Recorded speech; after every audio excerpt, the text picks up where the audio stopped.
Terima kasih semua. Mudah-mudahan ada jodoh ya. Oke, udah ada vendor. Selanjutnya ada apa lagi nih Mbak Wini? Rangkaian acaranya kita lanjut aja nih. Untuk acara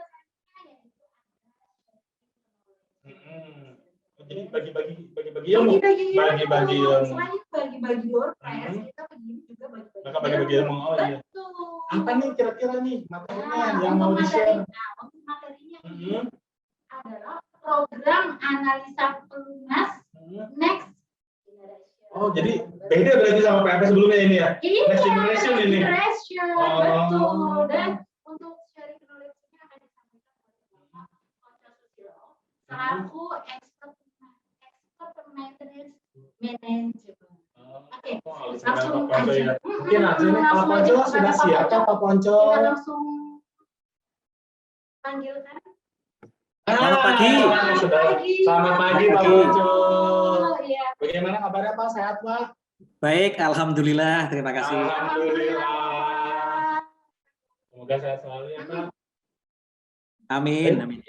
Kepada Pak Ponco, waktu dan tempat dipersilakan.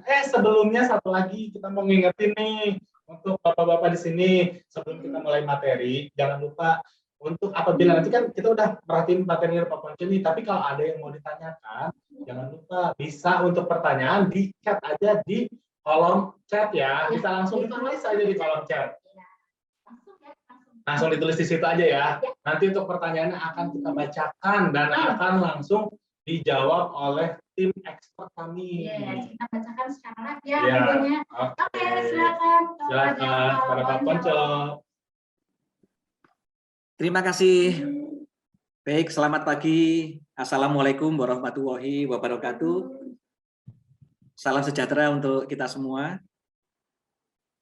Mas Warkan, apakah sudah tampil presentasinya? Sudah muncul Pak Ponco. Sudah ya? Sudah Pak. Baik, yang terhormat mitra usaha Yuti dimanapun saja berada, kemudian Yuti Tanjung Redep, Yuti Head Office Jakarta, selamat pagi.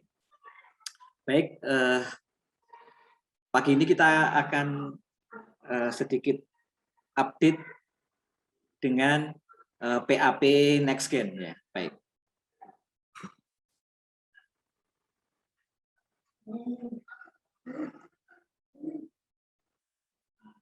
Baik. Nah,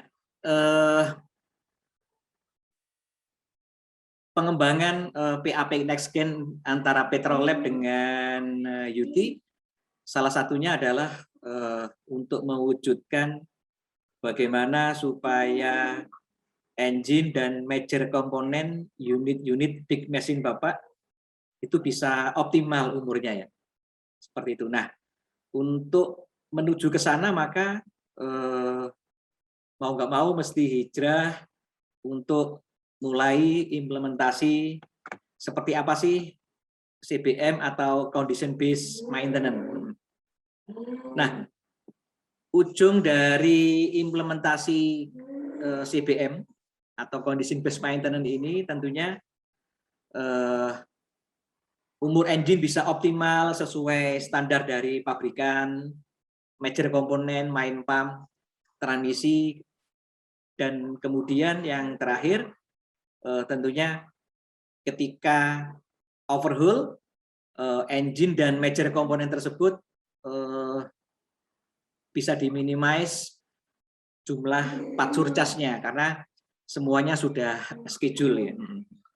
Tentunya benefit lain adalah breakdown unschedule bisa ditekan serendah mungkin seperti itu. Baik. Nah, alhamdulillah dan terima kasih mitra usaha yang sudah hijrah ke level 3.0 dan 4.0 dan ada beberapa customer juga yang sudah ada di level 5, di level tertinggi ya. Nah, integrasi antara oil analysis dengan data telematik ini akan semakin mempermudah mitra usaha Yuti di dalam implementasi CBM ya. Jadi kami Yuti dan Petrolab akan membantu mitra usaha untuk mulai hijrah ke level maintenance management yang lebih baik ke atas begitu ya kira-kira. Baik. Nah, beberapa mitra usaha itu juga sudah mulai banyak yang masuk ke digitalisasi, ke predictive maintenance itu juga sudah luar biasa. Oke. Nah, condition based maintenance ini sebetulnya nggak berbeda jauh dengan proses medical check up yang selama ini kita lakukan setiap tahun atau ada yang 6 bulan. Nah, kalau data telematik ini, medical check up yang dilakukan itu adalah setiap hari secara otomatis. Sehingga trending dari kondisi engine, transmisi, main pump itu bisa termonitor setiap hari begitu ya. Sehingga akan memudahkan melakukan follow up apabila diketemukan ada early warning dari kondisi unit.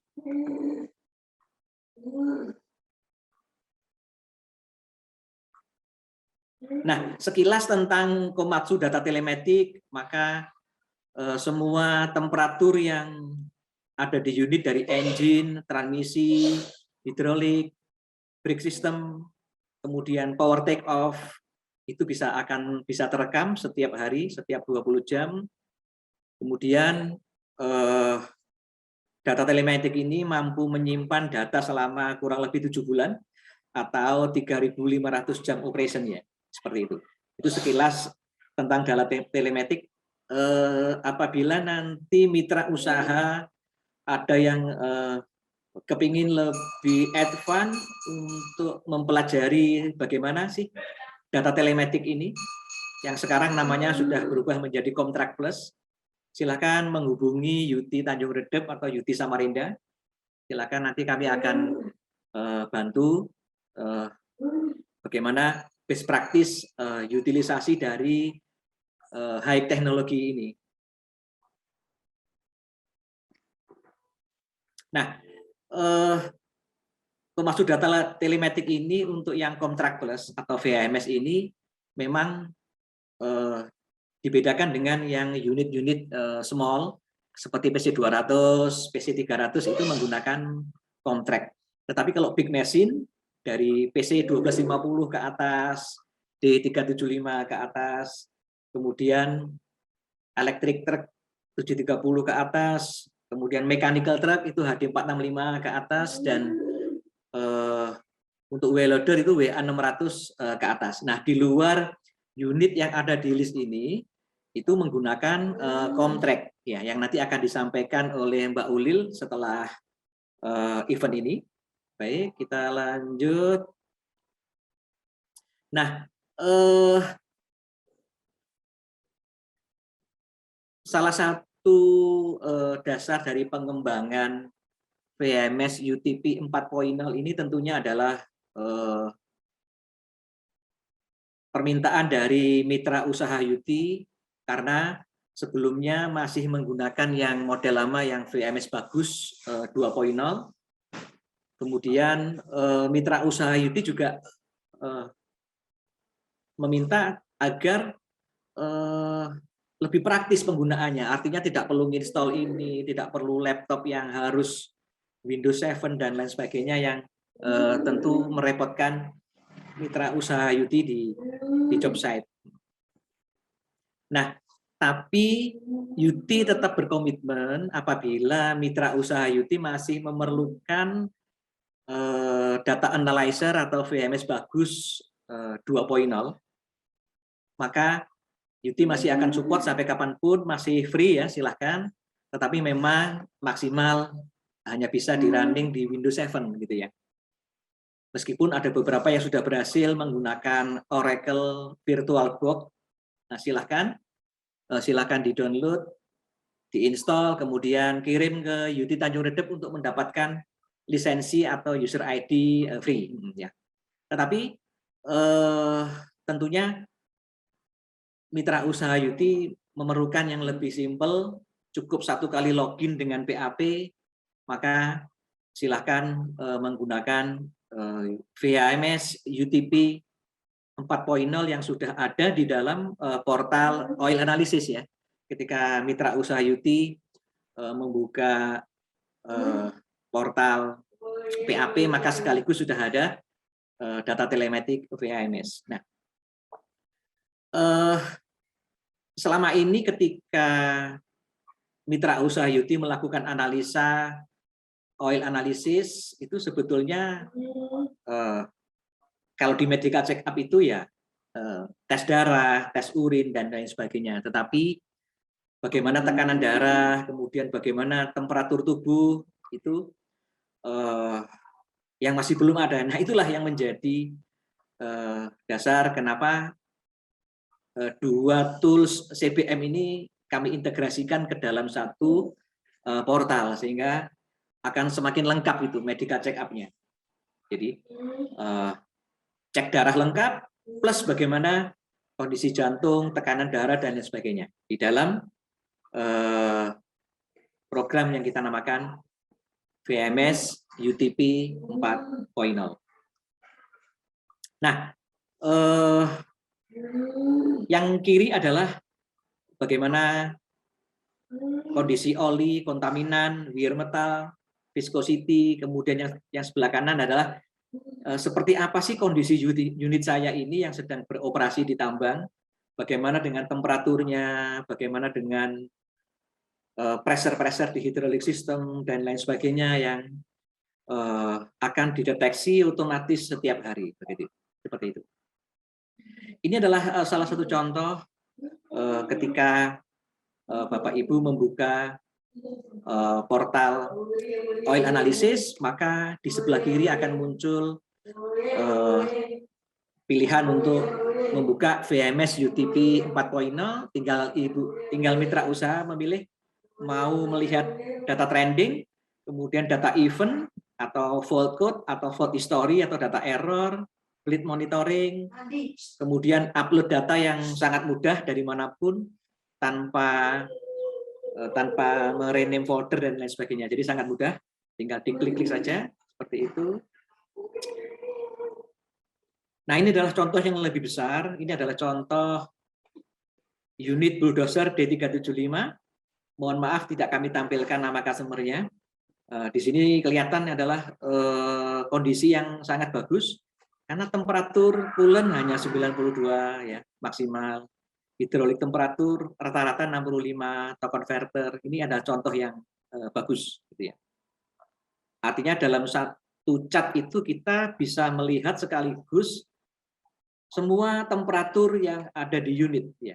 Engine, transmisi atau converter, retarder, kemudian ada PTO atau PDG gitu ya.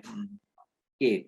Ini juga contoh yang sangat bagus karena engine coolant temperatur hanya 88 derajat Celcius. Artinya mitra usaha yang sudah mempunyai satu tim condition based maintenance akan semakin mudah ya, karena hanya dalam 1 kali klik sekaligus bisa menampilkan sampai 10 technical parameter dengan value yang misalkan sama-sama degree Celcius dan seterusnya.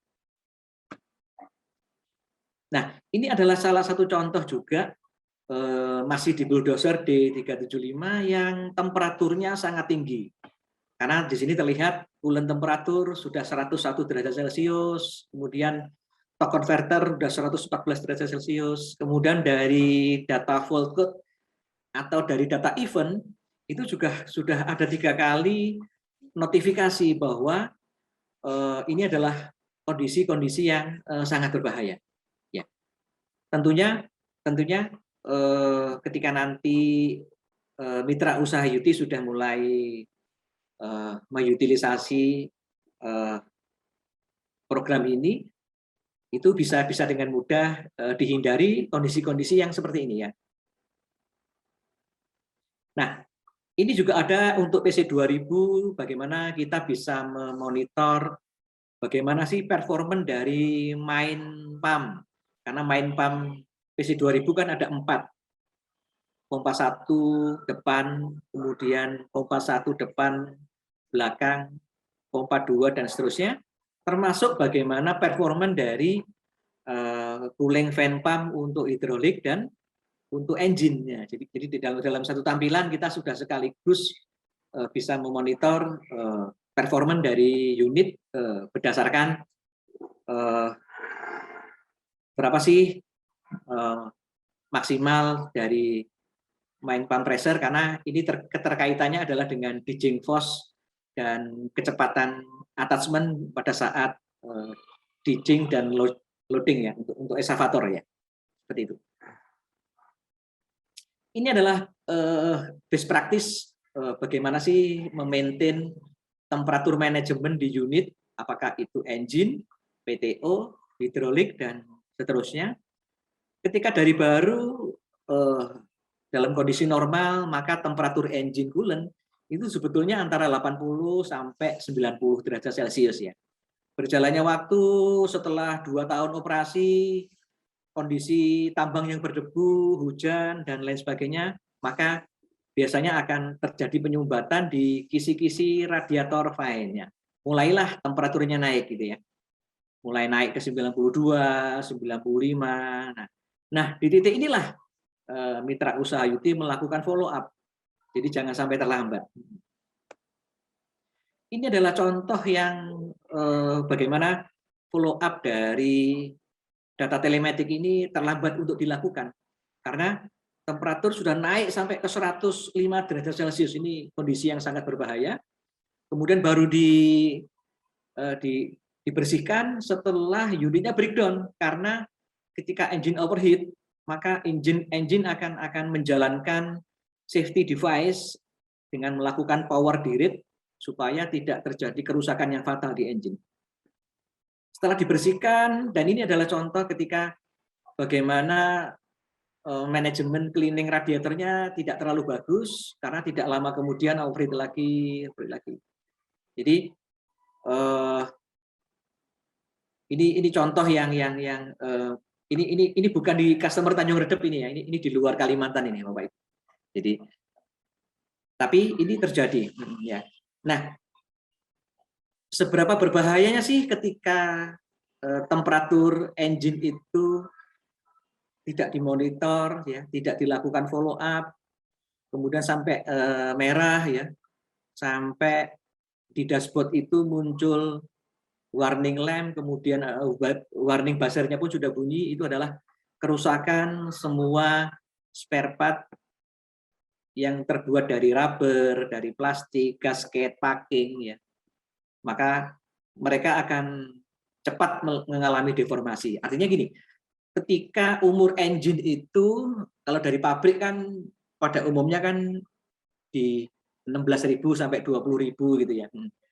Ketika temperatur manajemen ini tidak dilakukan monitoring dengan ketat, maka umur engine ya bisa jadi hanya 8.000, 10.000, 14.000 udah mulai bocor-bocor ya kan.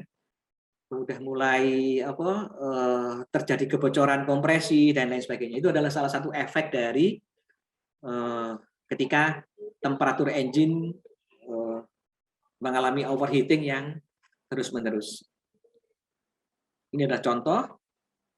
Case ini sering terjadi ya Bapak Ibu, karena bisa dengan mudah dilihat di data telematik VMS plus dikombinasikan dengan oli analisis. Nah, ini adalah contoh bagaimana temperatur engine yang di-maintain dengan sangat baik ketika kondisi tambangnya sangat berdebu, maka dijadwalkan untuk cleaning radiator mungkin 1 bulan sekali atau 500 jam ketika PS2 gitu ya. Maka itu akan sangat sangat luar biasa di dalam memaintain temperatur engine. Ini juga contoh yang tadi ya PC 2000 yang bagaimana temperaturnya sangat tinggi karena coolant temperaturnya sampai 102 derajat Celcius. Ini PC 1250. Ini adalah contoh yang juga lumayan tinggi ya, engine coolant temperatur termasuk hidrolik temperatur ya. Jadi ketika hidrolik oil temperatur ini tidak dimonitor, tidak dikontrol, maka ini akan sangat cepat merusak o-ring ya, packing yang ada di silinder, yang ada di control valve, ada di main pump, dan nggak lama kemudian nanti akan mulai bocor-bocor gitu. Ini masih PC 12,5. Bagaimana performa dari main pump, swing pump ya, kemudian intercooler fan pump dan seterusnya. Ini masih sama di PC 1250, tinggal satu kali klik. Baik, itu yang bisa kami sampaikan, mitra usaha UT.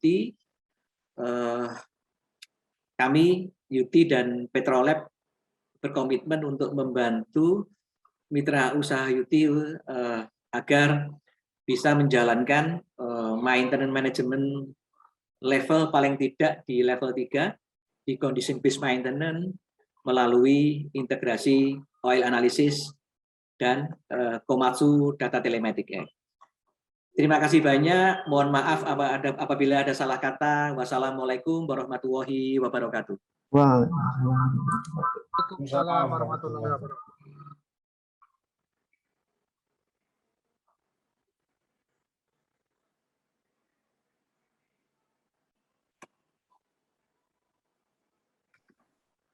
Oke, terima kepada kasih Pak Pak Ponco. Ponco atas Ya. materinya. Oke, sebelum bacain pertanyaan, tes vokal dulu dong. Tes vokal Tes gimana? vokal dulu. Cek. Gimana Pak? Suara kami sudah diterima. Halo, 1, 2, 3. Jernih di Apakah tempat sudah bawah jelas? masing-masing. Jernih, Pak. Jernih, Pak. Lebih bagus sekarang daripada tadi. Iya. Oh, siap. Oke, baik kalau gitu. Kalau memang nanti suaranya tidak jelas, bantu di feedback aja ya Pak ya. Ya. Nanti kami jelaskan. Oke,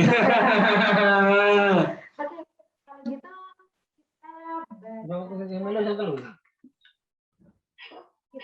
baca. Iya, langsung kita masuk nih ke Berarti pertanyaan sesi ya. tanya jawab aja ini. Ini udah ada beberapa pertanyaan nih. Oke,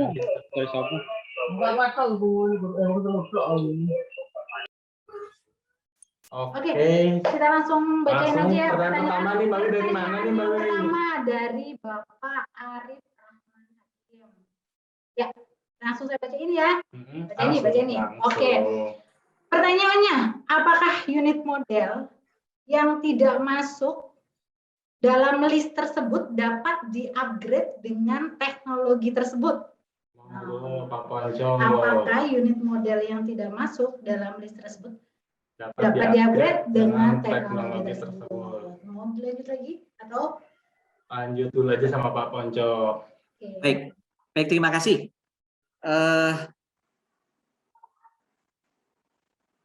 Unit-unit yang tipe lama mungkin boleh secara spesifik modelnya ya, kalau seperti halnya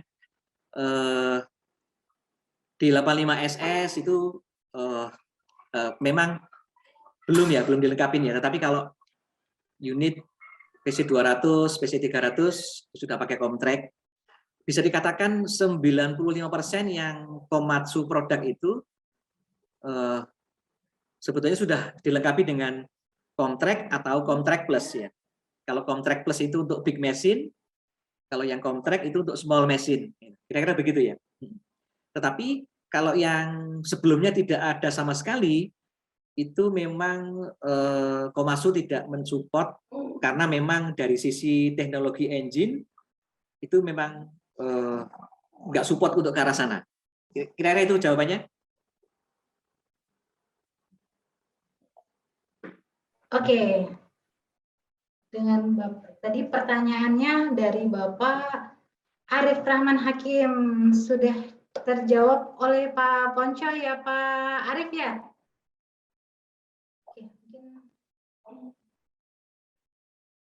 selanjutnya Mas. Selanjutnya, nah Pertanyaan selanjutnya.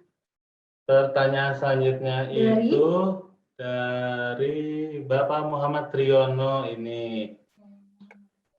Terkait data VHMS, apakah bisa PC2000 diimprove seperti unit small agar bisa terlihat HM travel dan HM duration agar termonitor juga seberapa sering unit big moving. Bagaimana Pak Panco? Baik, untuk PC 2000-8 memang masih tidak available untuk technical parameter terkait travel hours ya. Nah, sebetulnya di generasi berikutnya PC 2000-11 itu sudah lengkap sekarang ya. Nah, untuk yang 2008 untuk menambahkan secara otomatis ke dalam data telematik itu memerlukan penggantian hardware yang lumayan mahal ya, karena memang itu mesti dirombak total ya. Dan sampai sejauh ini Komasu belum support untuk penambahan itu. Sebetulnya Pak Triyono yang lebih ekonomis itu malah memasang manual ini ya, manual HM untuk travel. Jadi di beberapa unit di PC 3000, PC 4000 itu kami pasang secara custom gitu ya. Rasanya itu lebih ekonomis. Tapi nanti kalau sudah keluar yang DAS 11 itu udah standar Mas untuk travel hours ya. Mudah-mudahan kejawab. Terima kasih.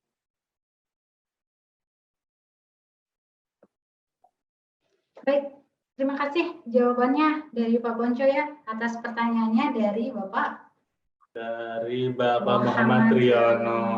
Oke, sudah terjawab ya Pak ya, langsung dari ahlinya.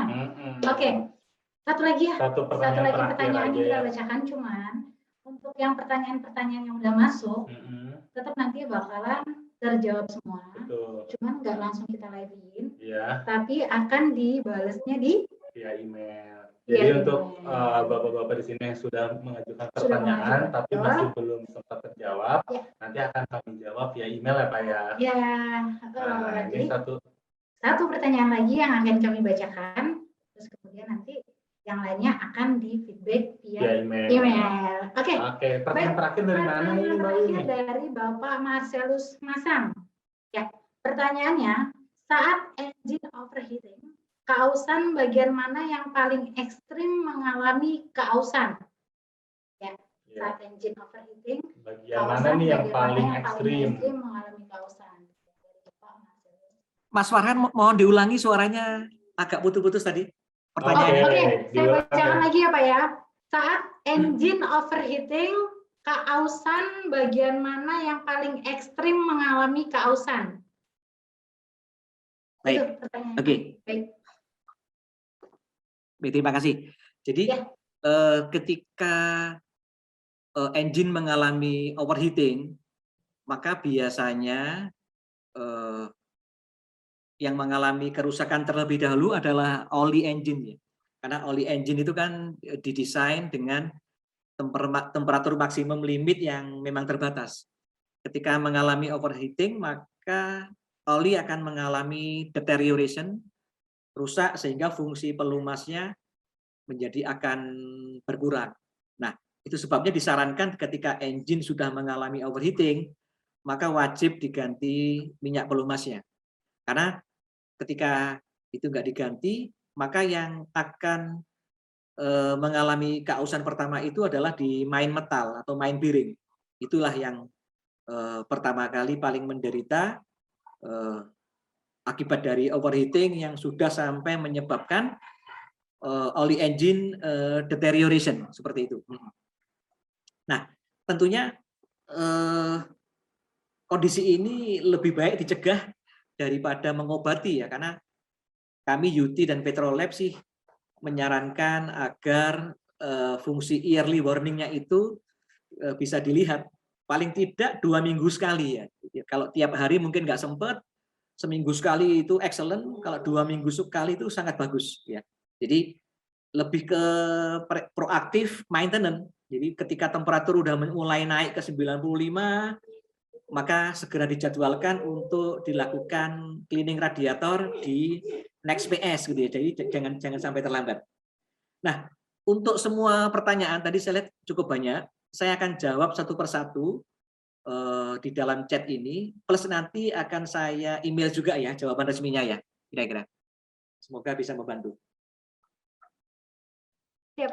Terima kasih Pak Ponco atas jawabannya. Jadi nanti tadi sudah ditekankan lagi ya Bapak-Bapak, untuk pertanyaan-pertanyaan yang tidak sempat dibacakan di sini akan dijawab via email oleh tim expert kami ya Pak ya. Betul. Jadi semuanya akan tetap dijawab ya. Betul. Semua pertanyaan akan tetap terjawab. Oke. Terima kasih kepada Pak Ponco atas pemaparan materinya. Sehat-sehat selalu ya Pak. Ya, tetap semangat. 8.15 kita siap ya.